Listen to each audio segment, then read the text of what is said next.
بسم الله الرحمن الرحيم الحمد لله رب العالمين وصلى الله وبارك على أشرف الأنبياء والمرسلين نبينا محمد وعلى آله وصحبه وسلم تسليما كثيرا أما بعد. Alhamdulillah, we have reached the next part of what we wish to discuss from the Kitab Talaq, the next section essentially of Kitab Talaq, which is the chapter pertaining to the ṣarīḥ talaq, يعني ṣarīḥ talaq or kināyah. So you have the direct and clear divorce or statement of divorce, وَكِنَايَتِهِ, يعني that which is alluded to, the words that are used which are alluded to divorce. And the author raḥimahullah, he begins by mentioning صريح لفظ الطلاق وما تصرف منه كقوله أنت طالق أو مطلقة أو طلقتك فمتى أتى به طلقت وإن لم ينوي. And so the author begins by mentioning what is the ṣarīḥ talaq. The ṣarīḥ talaq is the lafz, is the statement referring to any specifically talaq or ma tasarrafa minhu. So anything that is derived from this wording. Now anything that is derived from it. So essentially referring to the affair of the lugha, the sarf min al-lugha. So essentially anything that is derived from that particular wording.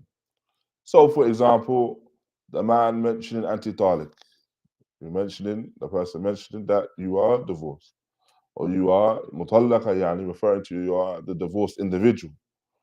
Now, or the person mentioning that I have divorced you, and then he comes with this specific wording.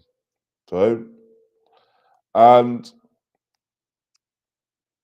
what is understood from this, the ṣarīḥ, is that it's a word that specifically refers to the talaq, meaning لا يتحمل غير الطلاق, that there's no possibility, or it cannot be considered as a possibility that the meaning is anything other than divorce. Now, so the person used the wording, and it cannot be understood that there's anything other than divorce. نعم. فاللفظ الذي لا يتحمل غير الطلاق هذا هو الصريح. So the wording which doesn't allow for the possibility of anything else in relation to talaq, then this is the ṣarīḥ, the direct divorce. وأما اللفظ الذي يتحمل الطلاق وغير طلاق فهذا كناية. Then this is what is referred to as the talaq, which is the kināyah. So the implied divorce. And so the talaq, the divorce does not occur إلا نوى, except for the man intends it. Except for the man intends it. So this is the clear distinction between the two. So you have the talaq al-ṣarīḥ, where it's the clear wordings of divorce. Naam. And clear wordings of divorce meaning what, barakallahu feekum?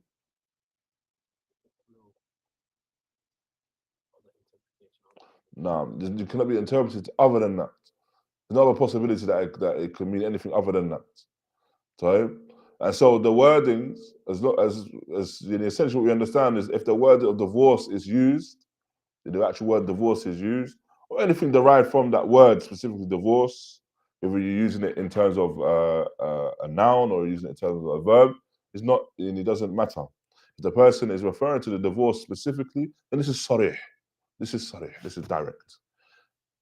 If now there's an ihtimal, فيه ihtimal, that there's a possibility, or it can be seen to have a meaning other than divorce. So a person uses a word other than divorce, then this is no longer the talaq, which is ṣarīḥ, but it's the talaq which is referred to as the kināyah, which is our second type. The talaq which is the kināyah, which can be the implied divorce. And this now, this second one, the divorce does not occur except that this wording is mentioned along with the niyyah of divorce, along with the intent of divorce. Now, is that clear, Barakallahu Fikum? And so, when it comes to the first one, the ṣarīḥ, then if the قائل لو قال القائل يعني والله ما نويت طلاق أو كنت ألعب أو أمزح نعم أو كنت أريد أن أحددها فلا يقبل منه. There is no accepted from him. So, Shaykh Fawzan, hafidhahullāh, he mentions that if the person was to say, by Allah, I didn't intend it, and it's referring to the which talaq? The ṣarīḥ, the one which is direct wordings. He says, if I not by Allah, I didn't intend divorce. Rather, I was merely playing. Or when it says I was merely joking. Or that I only mentioned these words as a means to threaten her. The person, the husband saw it as a statement of ta'deeb. He saw it as a statement to try and discipline his wife that he believed that his life was unruly, for example. Then none of these excuses or reasons are accepted from him. Now, none of these reasons are accepted from him. Now,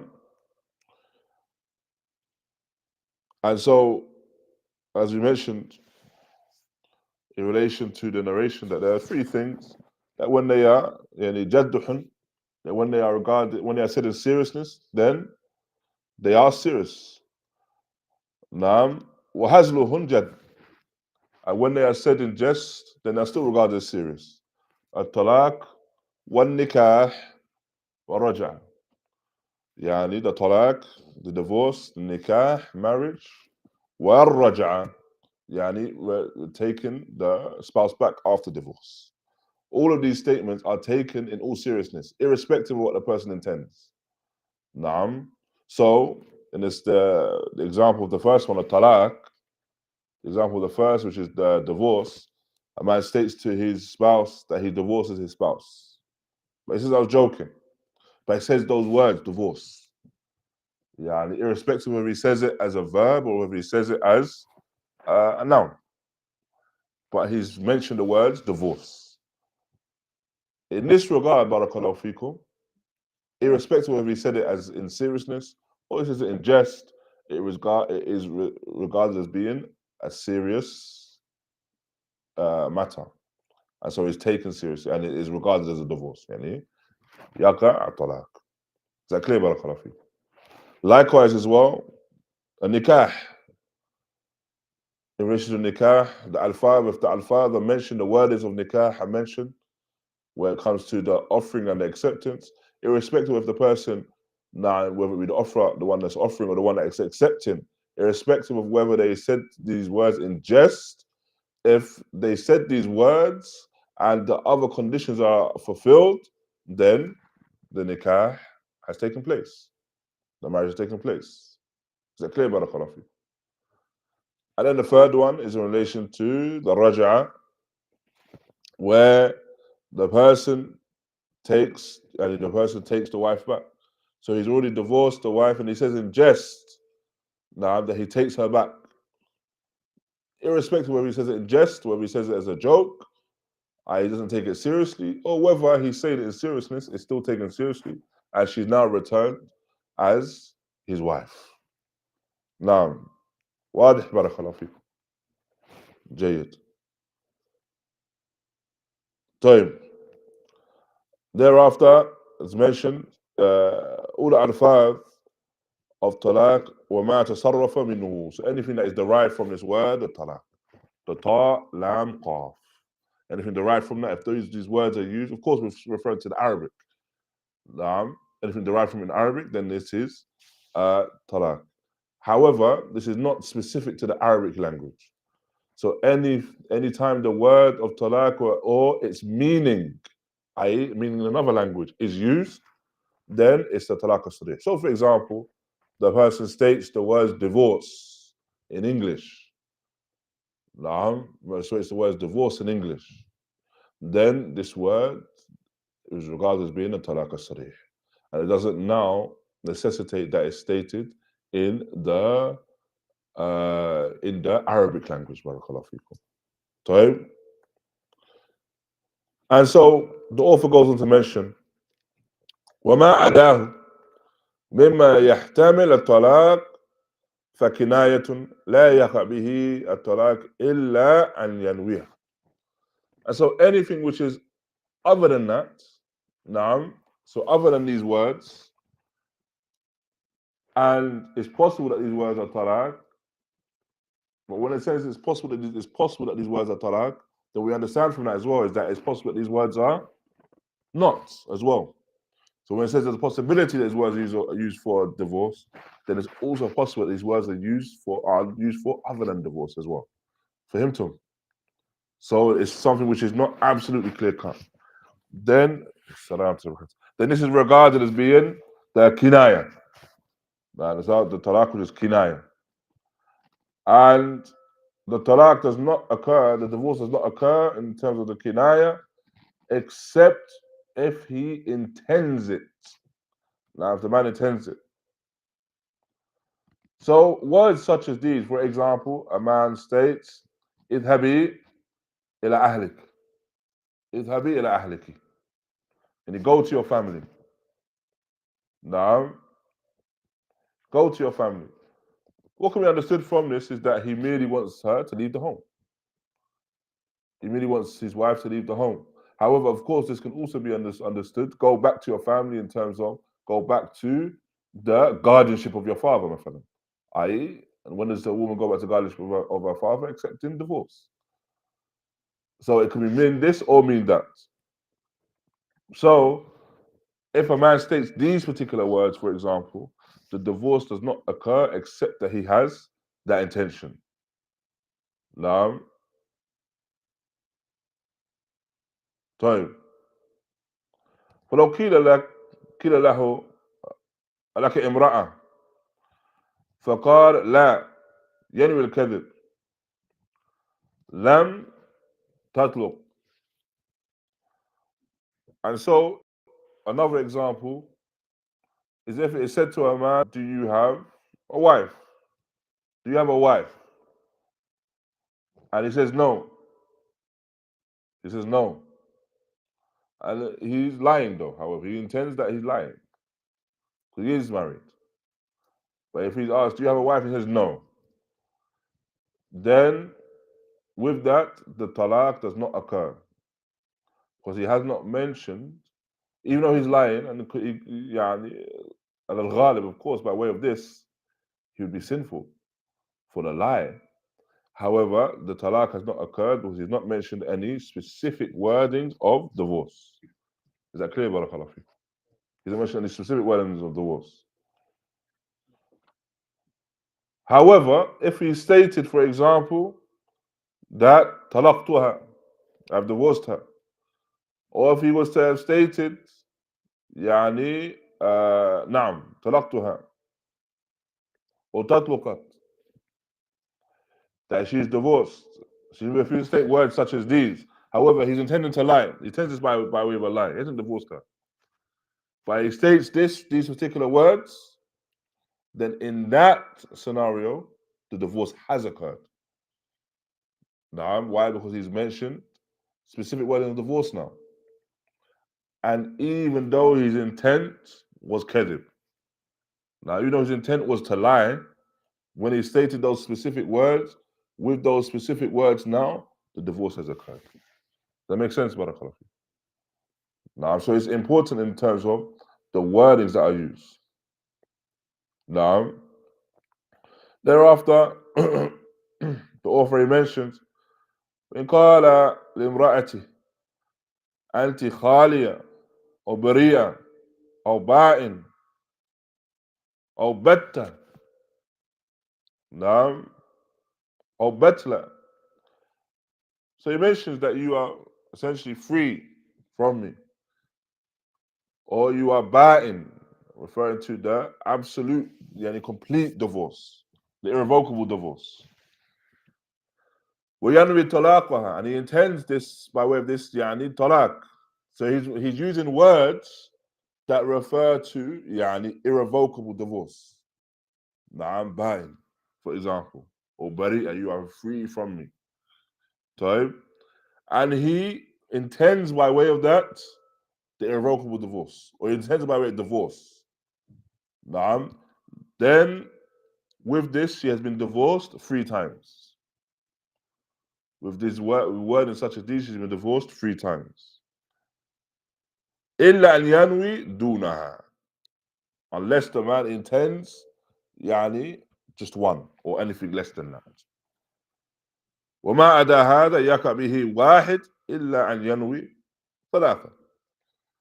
So anything other than that, then it will be regarded as the divorce 3 times.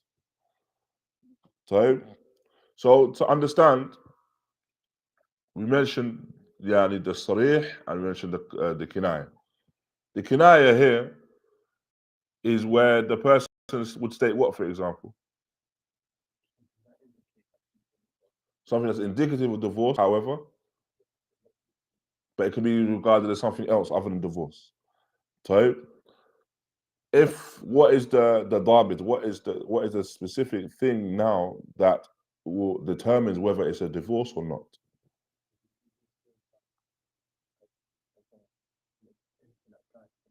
If he? We're talking about kināyah though, because ṣarīḥ is when he uses the word divorce now. But kināyah, what determines now whether it was a divorce or not? His intent. Now, his intent. So, however, now the author he makes a distinction in terms of kināyah between wordings that are used as well. So now, if the wording is just, for example, just referring to divorce itself, generally divorce. So, for example, the example mentioned was, yeah, I need to go back to your family. The man says to his wife, go back to your family. Then within that wording, if he intends divorce, then the divorce occurs. Naam. How many times? Once. Naam.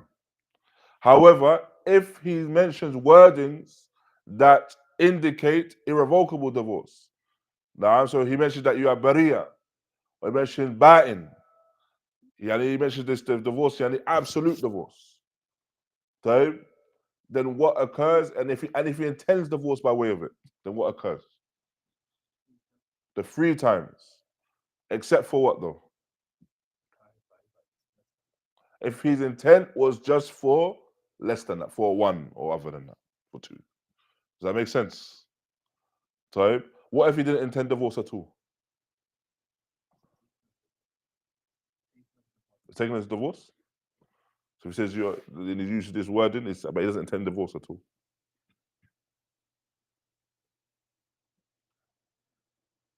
Is it taken?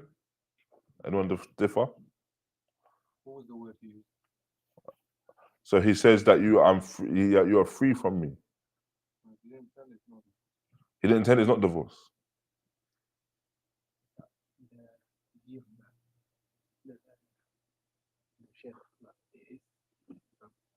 The Ibn Qudāmah? What's your view?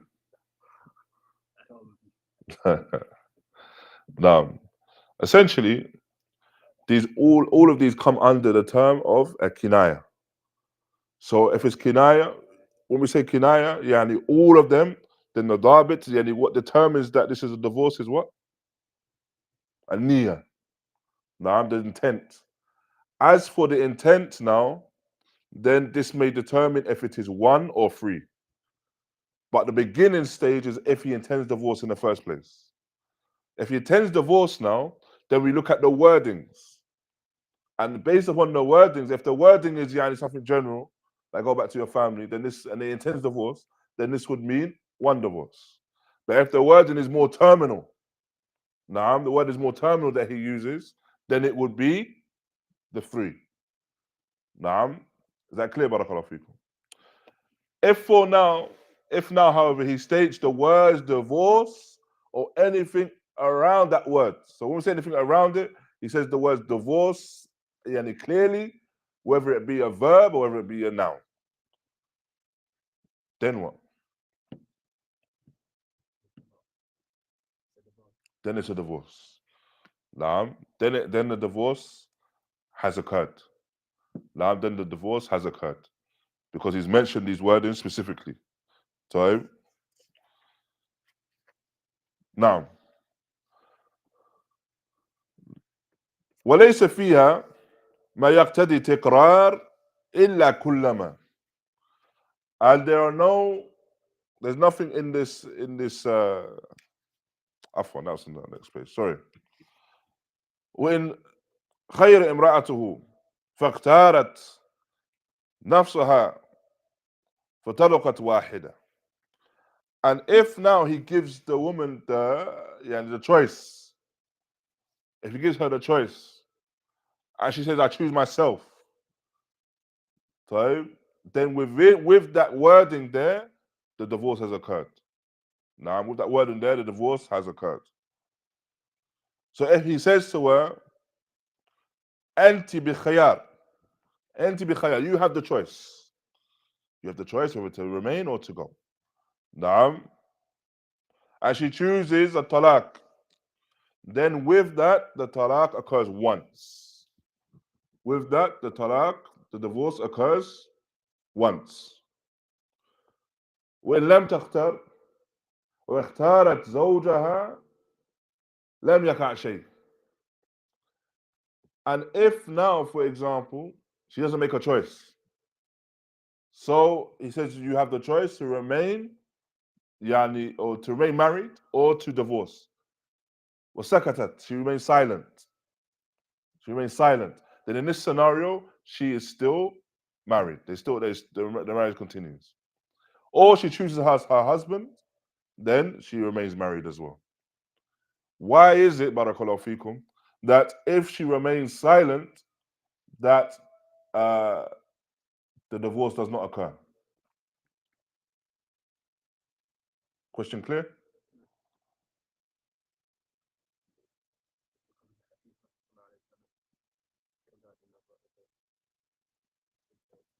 The hadith of Nabi sallallahu alaihi wasallam.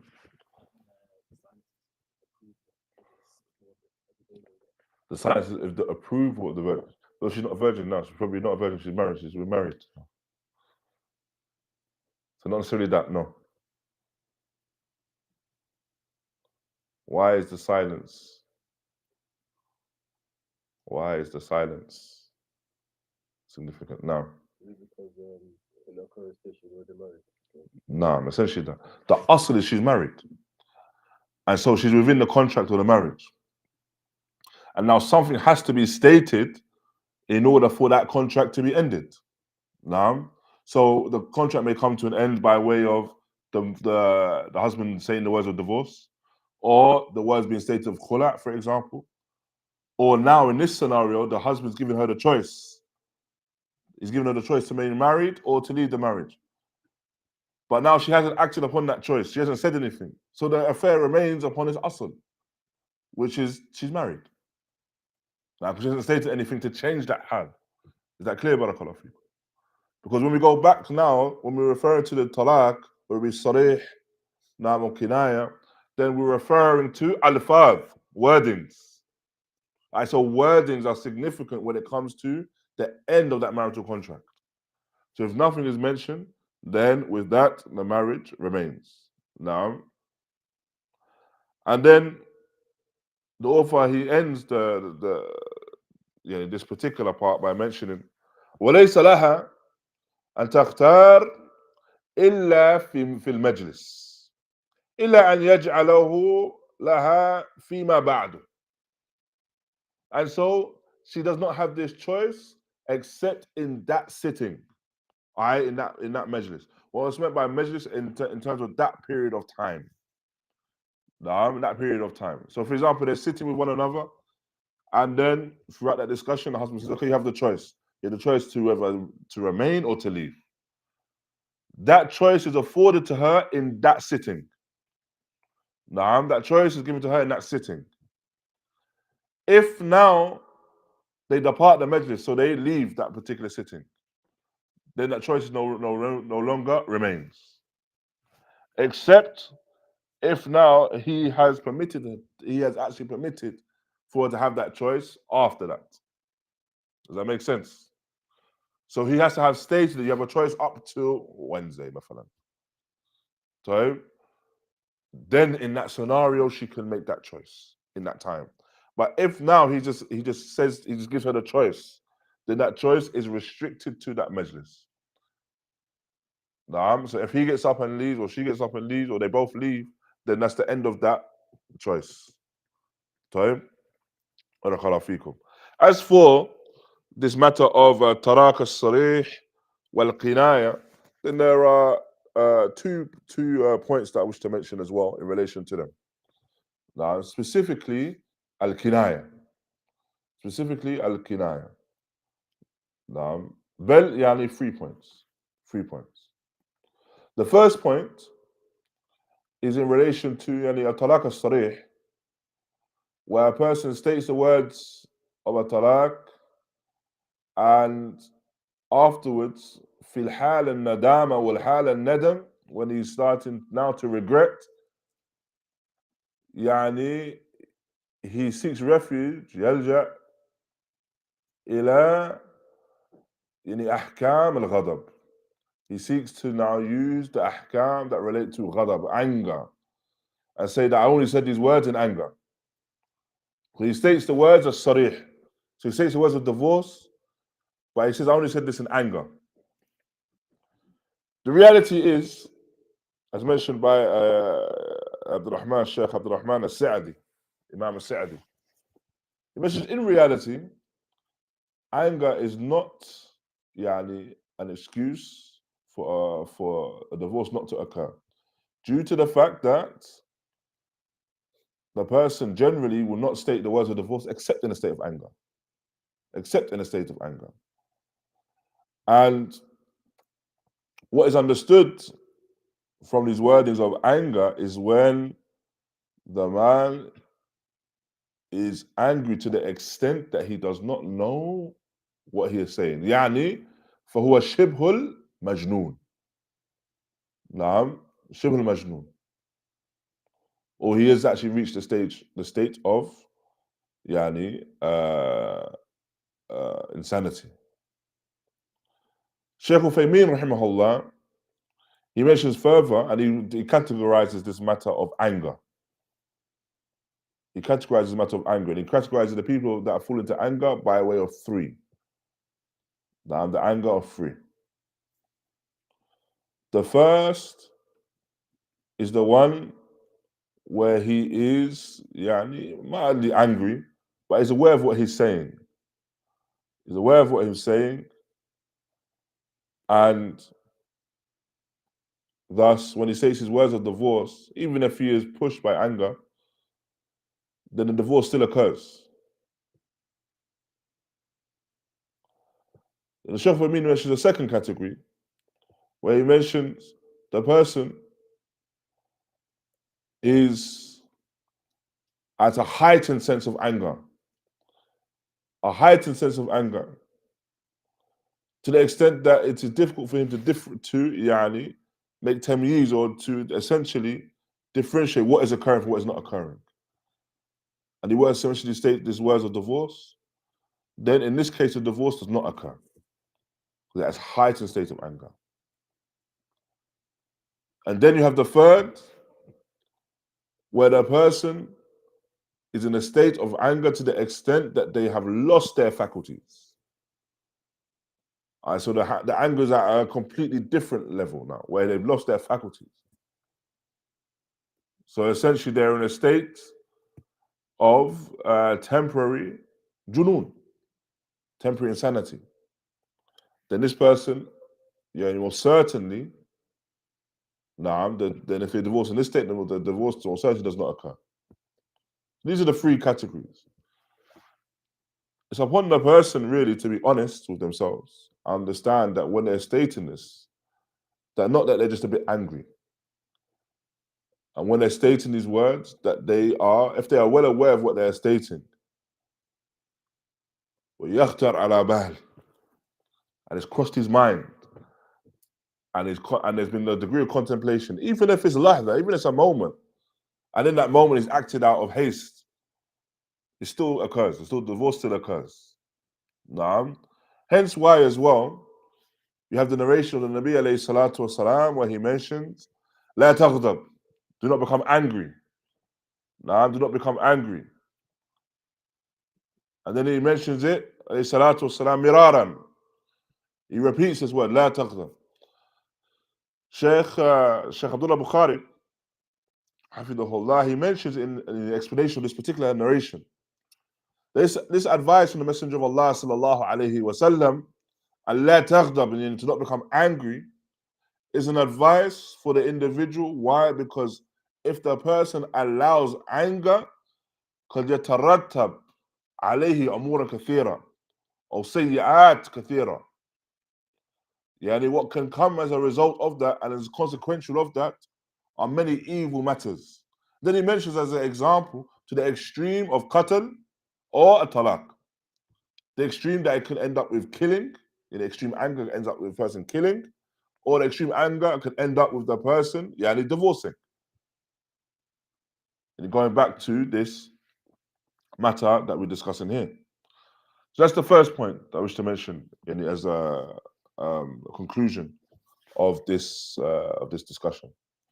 The second thing I wish to mention as a conclusion as well is in relation to al-talaq al-kināyah. The talaq al-kināyah is bana'an ala niyyah. That the talaq al-kināyah is based upon the person's intention. Naam, the person's intention. And so, with that being said now, alayhi, ala zawj, alayhi bis-sidq. When it comes to the zawj, the husband, upon him is to be honest. Honesty. And so a person may state some words and alluding to divorce, and he intended divorce. However, he stated it in haste. And in order to remain within the marriage, he may claim that he didn't intend the divorce, but he knows he did. And what we may find is that a person will seek to, first of all, convince themselves that they didn't intend divorce, and then convince others that they didn't intend divorce. However, this kadhib قد يترتب عليه يعني سيء كثير or شر كثير. What comes as a result of that is much harm and much evil. Now, what can come as a result of that is much harm and much evil. Of course, when it comes to the matter of the niyyah, the intention, then this will only be known by the husband. Because niyyah is what emanates from his heart, and it's not something which will be known by others. However, if he intends divorce but lies upon it, as some of Ahl al-Ilm they mention, he will be responsible for any of the haram or the sin that comes as a result of that. Now, anything that comes as a result of that, he's responsible for that. That responsibility cannot be held against the wife because she doesn't know. She can only act as Ahlul Sunnah wal Jama'ah upon us is to act upon that which is zahir. We can only act upon that which is apparent. So if now he states from what is apparent that now he didn't intend divorce, she can only act upon that which is apparent. And so from what is apparent, she remains married. However, he knows that they are no longer married because he intended the divorce. So what comes as a result of that, by way of if there are any, for example, relations, the likes of that, he is responsible for the sin in that regard. Naam, because he is the one that has ilm. He's the one that has knowledge of the fact that he's no longer married to her. So it's upon the man to be honest with that. So if he mentions these words of divorce, even though he doesn't say the word the talaq itself or divorce in the English language, but he intends divorce, then upon him is honesty. Now, is that clear, barakallahu feekum? Then we have the third matter, which is a matter of tanbih, where a person should seek caution. And that is in relation to being cautious about the kayd of the Shayṭān, the plots of the Shayṭān and the wasawis of the shayateen, and the whispers of the Shayṭān. That a person, he may become affected by the whispers because he mentions certain words, and when he mentions these words, he starts to doubt as to whether they were divorced or not. And so he starts to doubt the validity of his marriage. These are all from the means of the Shayṭān seeking to lead the person astray. Seeking to lead the person astray. And to harm the individual. Naam. And so, upon the person is to seek all of the means to protect themselves from the whispers of the Shayṭān. To protect themselves from the whispers of the Shayṭān. Because if the person allows themselves to listen to these whispers and to entertain these whispers, then what comes as a result of that is that they will begin to fall short in many matters of their deen. And so a person may state something to his wife, and at the height of these whispers, the wasawis shayateen, at the height of them, the person may have a normal conversation with his wife,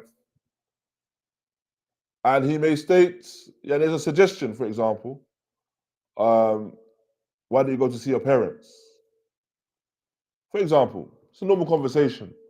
However, the Shayṭān will begin to whisper to the individual that he intended by way of that divorce. Naam, Wallahu musta'an. A person should be well aware of these whispers and seek refuge in Allah from Shayṭān and his plots. Because now, of course, if the person starts to doubt the validity of his marriage, then what comes as a consequence and a result of that, he will start to doubt whether he has fallen into muharramat. And he may even start to doubt the validity of his children that he has. And this is a spiral that a person may fall into. And so a person should be aware of what they state, the words that they state, and what they intend. And if you're aware of what you state, what you intend, then do not pay attention to anything else that is mentioned to you from the wasawis of Shayṭān. Because it's first of all, it's a means of destruction. Secondly, it's a means seeking to lead the person into a path of destruction. And so they should seek refuge in Allah subhanahu wa ta'ala from those particular whispers and other than that. And Allah tabarak wa ta'ala knows best. And those are the points I wish to mention in relation to that. Wallahu a'lam, barakallahu feekum. ونكتفي بهذا بارك الله فيكم وجزاكم الله خيرا وصلى الله وبارك على نبينا محمد وعلى آله وصحبه وسلم. نعم. A few questions. First one is regarding, say if the person says one that alludes to divorce. The kināyah. So a person says the words of kināyah. No. And the wife asks him, what do you mean by that? And she asked for further clarity. Yeah. Yes. And then now he's stuttering. I mean, he's not able to clarify it immediately. Mm-hmm. Does that now indicate that it's clearly what he meant was divorce? If it was kind of alluded to that in that conversation. It could be an indication. So if, for example, he says let's say, for example, he says the words, go back to your family. And she says, what do you mean by that? And then now he's struggling to clarify what he means. this now, you're asking, does this mean now this shows his intent? No, you can't say for sure, but now this, of course, is an indication of what his intent may be, but we cannot now say for sure that he intended that. Why? Because she may ask, "What do you mean by way of that?" And that startles him, like to the extent where he realizes that this could be considered as that, but he doesn't intend that. Now, then him pausing for thought or stuttering in terms of his response is a result of the fact that it's caught him off guard, the question. So it doesn't matter. It doesn't necessarily mean that now, because he struggles to respond, that this now definitely means that it was a divorce. Or intended divorce. Because there could be other reasons why he struggles to respond. But we could say that it's an indication of what his intent was. But the reality is, when it comes to intent, he is the Malik al-Niyya. He's the one that has that intent. He's the one that owns that intent. So it's upon him, as mentioned in that point, it's upon him to be truthful. And if he's not truthful, then upon him is whatever comes from that.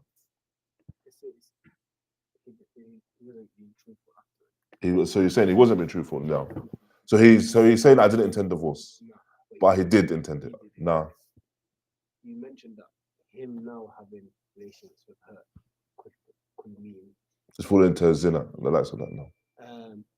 If it's the first time, would there not be more of him taking it back? No. So it depends what the case is. So it's not necessarily. When we say it could be zina, we're talking about if it's, for example, it's the talaq ba'in. So he can't take her back. So, and then, or for example, he says these words, he hasn't taken her back in those times, and any words taken to take her back for the 3 months, and then that means that now the iddah is elapsed, and then he has relations with her after that. Then of course this is something which he's blameworthy for.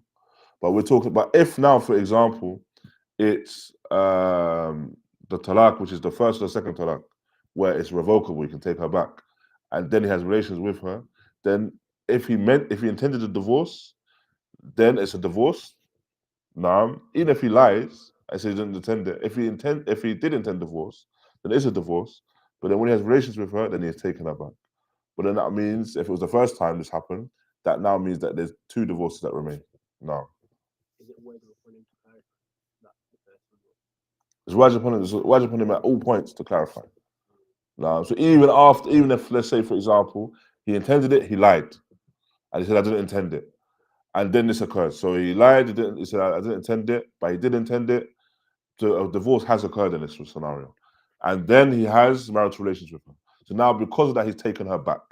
Now, because it's within the iddah period, for example, and then they remain married, it's upon him to let her know at some point that one divorce had occurred. Now, because upon him is sidq at all times. No, upon him to be truthful all the time. No. So how would a man take back his wife? So essentially, the person takes back the wife by way of the words. So essentially, mentioning the words that I take you back, that I have taken you back. This is sufficient. So al-far, when it comes to these, as we mentioned at the beginning of the lesson, when it comes to divorce, marriage, and taking one back, al-far are sufficient. Wordings are sufficient when it comes to whether they are said seriously or in jest. If they're said seriously, then they're taken seriously. If they're said in jest as a joke, then they're still taken seriously. So the man, if he mentions these words, then it's sufficient. Likewise as well, however, if the people have marital relations during the time of the iddah period, then the man has taken back his wife. No.